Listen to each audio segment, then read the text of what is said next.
आपण पाहत आहात प्रेस मीडिया न्यूज.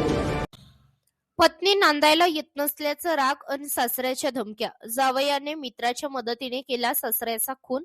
पारनेरमध्ये खळबळ. अहिल्यानगर जिल्ह्यातील पारनेर तालुक्यात संसारातील वादाचे भीषण रूप समोर आले आहे. पत्नी नांदायला येत नसल्याच्या रागातून आणि सासऱ्याच्या कथित धक्क्यांमुळे जावयानेच मित्राच्या मदतीने सासऱ्याचा गळा ओळून खून केल्याची धक्कादायक घटना उघडकीस आली आहे. पोलिसांनी अवघ्या 72 तासात या खुनाचा छडा लावत दोन्ही आरोपींना अटक केली आहे. 22 फेब्रुवारी 2026 रोजी ढवळपुरी शिवार तालुका पारनेर येथे डोंगरात एका व्यक्तीचा मृतदेह आढळून आला होता. तपासात मृताची ओळख रामदास निवृत्ती सोनवणे, वय वर्ष 55, राहणार निमगाव सावा, तालुका जुन्नर, जिल्हा पुणे अशी पटली. या प्रकरणी 25 फेब्रुवारी रोजी तुळशीराम निवृत्ती सोनवणे यांनी दिलेल्या फिर्यादीवरून पारनेर पोलीस ठाण्यात खुनाचा गुन्हा दाखल करण्यात आला आहे. घटनेचे गांभीर्य लक्षात घेऊन पोलीस अधीक्षक सोमनाथ घारगे यांनी स्थानिक गुन्हे शाखेला तपासाचे आदेश दिले.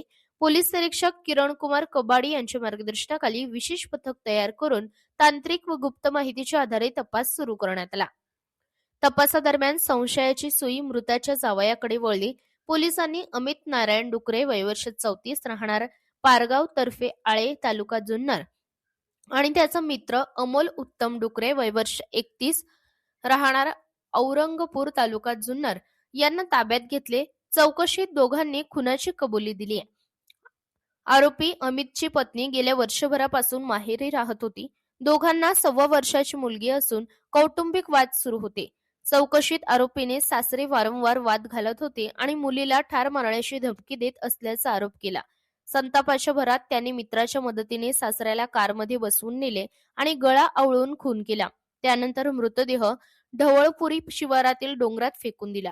पोलिसांनी अवघ्या 72 तासात गुन्ह्याचा उलगडा करत दोन्ही आरोपींना अटक केली असून पुढील तपास पारनेर पोलीस ठाण्याकडून सुरू आहे.